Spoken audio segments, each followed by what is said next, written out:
What is it that gives your life a sense of meaning and purpose? Because once you find that, it puts you in your power place. See, if you know what your life work is, I encourage you to start working on it. If you can't do it all at one time, do just a little bit of it. And if you don't know what it is that you showed up to do, if you don't know why you're here, I encourage you to find out what your purpose is here. What is the meaning of your life? What will be different? Have you ever asked yourself that question? I've done that. I remember coming from a friend of mine's funeral, and I was reflecting on how much time I had left. And I went for a walk in a park thinking about this guy whose life was so promising. And I mean, he wasn't an old guy. He was quite young, in fact. And I thought about all of the things that he said he was going to do, and he never got a chance to do those things. And I started thinking about my own life and how much time I had left to do the things that I would like to do. And at that time, I wasn't sure what my life purpose was, what my life's work was. I wasn't sure about it at that time. And I thought about it quite a lot. I had some idea, but I wasn't convinced. I don't think I felt worthy. I didn't believe that it could be me to do this kind of work that I'm doing right now. And I say to you that if you begin to take a conscious effort to find out what it is that you're supposed to do, I say that it can literally save your life.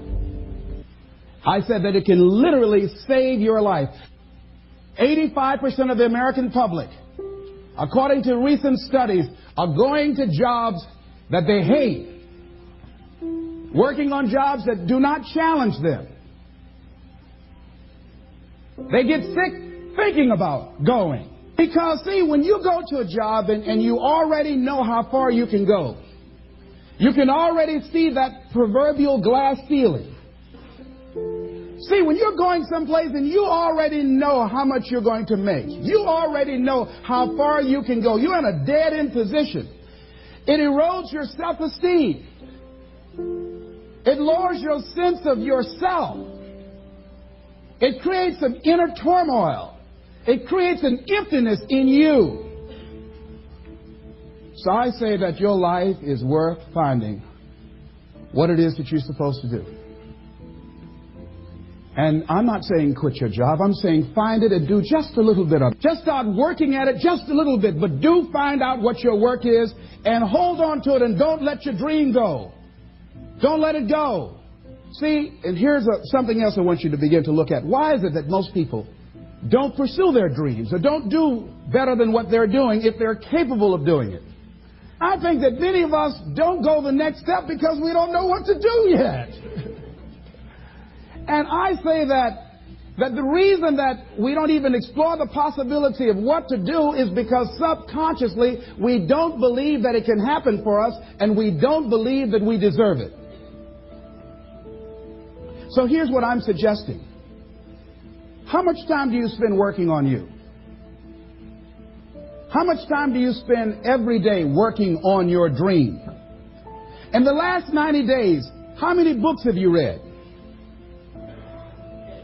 In the last year, what new skill or knowledge have you acquired? What kind of investment have you made in you? So I'm saying that as you begin to look at where you want to go, if you want to make it today, and things are changing so fast, you have to literally run to stand still. I'm saying that you've got to make some conscious effort to begin to work to develop you. Here's something else.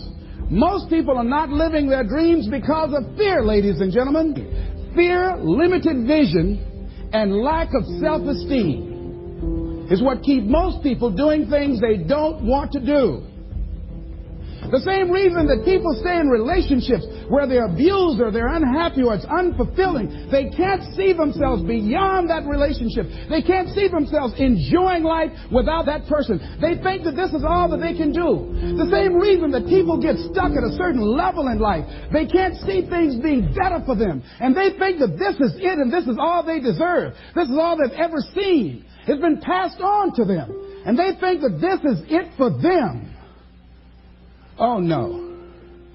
I was looking what Dr. Blanton Smiley Blanton, who was a colleague of Dr. Norman Vincent Peale. What he said about fear, he said, fear is the most subtle and destructive of all human diseases. Ladies and gentlemen, fear kills dreams. Fear kills hope. Fear put people in the hospital. Fear can age you. Fear, ladies and gentlemen, can hold you back from doing something that you know within yourself that you're capable of doing, but it will paralyze you. And it seemed like you're in a hypnotic spell. And I ask you a question, what is the benefit? What's the benefit of allowing fear to hold you back? What's the benefit of giving up on yourself, of not stepping out on life and taking life on? What is the benefit for you? What's the plus in that? It's one of the things I had to ask myself. So I didn't want to make any mistakes. I wanted everybody to like me. I wanted to be perfect the first time I did something. It's not going to happen. You're going to make some mistakes. You're going to hurt some folks' feelings. You're going to create some enemies whenever you decide that you want to begin to take life on. You've got to ask yourself, how long am I going to allow this to hold me back? I like what Zig Ziglar says. He said, fear is false evidence appearing real. That is an illusion that we create in our mind. It is a state of mind that can be changed. So let's look at how we can begin to take some steps to restructure that fear, to begin to expand our visions of ourselves, to begin to increase our self-esteem. Webster said that self-esteem means confidence and satisfaction in oneself. Look at your life right now. Whatever you've done up to this point in time, your life is working. Whatever you have produced, it came out of you as a result of the kind of person that you have become. It's a result of your choices. It's a result of your consciousness. Now you have to ask yourself, are you satisfied with what you have produced? Is this what you want? Would you like for things to be better than this? Do you believe that you deserve better than this? Or are you content? This is it. You don't have to do anything else. That you've already resigned yourself in life and say, well, I'm happy. I'm not starving like the people in Calcutta. Are you allowing yourself to get off the hook like that? Or do you believe somewhere in the back of your mind or in your heart that there's some other great work for you to do? There's something else that life has for you. And that's why you're here. How do we handle this fear factor? How do we increase our self-esteem? You have to begin to fortify yourself.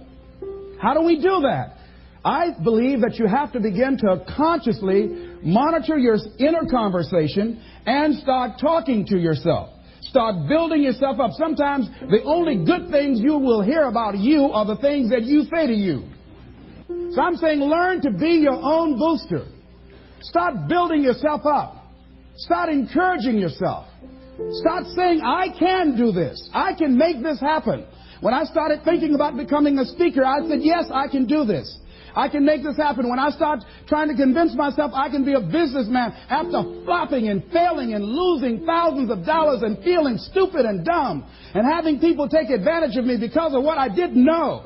I had to talk to myself because people were saying to me that I was dumb. And somewhere in the back of my mind, I was saying, you're right. Look at what I've done. I had to say, no, Les. Hey, come on, man. Get yourself together. You can handle this. You just haven't figured it out yet. It's all right. This is your training period. This is the tuition you have to pay for what you don't know. You can do this. Other people have done it. It doesn't take an Einstein. Get you some people that can teach you some stuff that you don't know. Get you some people that have done it successfully and learn from them. Take some seminars, workshops, read some books on how to manage a business. Change the way you see yourself and begin to tend to the personal details. Understand that nobody's going to take care of your business better than you. And when I start changing that kind of mindset of beating myself up because of my mistakes and start looking at the possibility of my doing better, of my making the adjustment that would enable me to do what I want to do successfully, things begin to change. I say, stop beating up on yourself. You do it. I know you do it. I've done it. It's a natural inclination for us to put ourselves down. See, we are born negative, I think, in a negative consciousness because we live in a negative world. Here's some other things, ladies and gentlemen. Begin to guard your mind against negative programming. Like turn off the television. Don't watch the news. So you've got to guard the kinds of things that you put in your mind. See, if you don't program your mind will be programmed, because human beings are goal-oriented. That's why we die of broken hearts early. That's why we're running through life to early graves. We're going through life, ladies and gentlemen. And I think that Henry David Thoreau said that most men live in quiet desperation. Most of us go through life running scared. So we created this in our minds, false evidence appearing real. We made it real in our minds. That's why Churchill said there's nothing to fear but fear itself. That's the destructive monster. So turn off things that can contribute to your fear. Turn a deaf ear to people that all they can do is talk about how negative things are, because they have bought into the consciousness of the world. Start attending workshops, seminars, listening to tapes on a daily basis to begin to recondition your mind, to retrain your thinking. Faith comes by what? Hearing and hearing and hearing. Listen to things that can empower you, that can enable you to create a new reality for yourself, and a new life for yourself. You might appear to be strange around most people. You know, most people think you're strange if you're happy today. See, these people have not found their purpose in life. That's why they're grumpy. That's why they're miserable. That's why they're so negative. They're hurting and they want to hurt other people. So start practicing using programs for your mind. Seminars, books, workshops. Keep a journal. Record your thoughts. What's happening with you? Every day when you get up, have a journal near you. See, ladies and gentlemen, we get 3 to 4 thoughts a year that if we would act on those thoughts, they could change our life. What idea are you sitting on? Write your ideas down. And then, once you get that idea, take the leap. Take the leap. See, it's out here in the universe. If you don't take the plunge, I guarantee you, somebody else will. Take the plunge. Go into action. And ladies and gentlemen, you will be surprised at how things will come together. You'll be surprised. Now, you're going to have some difficult challenges. I can tell you that now. Be aware of that. Things are not going to work out exactly right. For a time they will, sometimes. And that's when life is just playing a game with you. I want you to feel good and relax. But ladies and gentlemen, go into action with your dream. And don't avoid where the fights are. Get in the midst of the fight. Get knocked down so you can learn how to fight, so you can hold your position. See, most people don't get out in the arena of life because they don't want to fight. Most people don't get out there because they don't want to get knocked down. They don't want to be dropped to their knees. But see, you're going to be dropped whether you're on the field or whether or not you're sitting on the sidelines. You're going to be dropped. So at least get dropped for something. See, that's how most people are spectators in life. You don't want to be a spectator. You want to get out in the field where the action is. And you will be amazed. After the struggle, there will be a calm period and things will begin to click for you.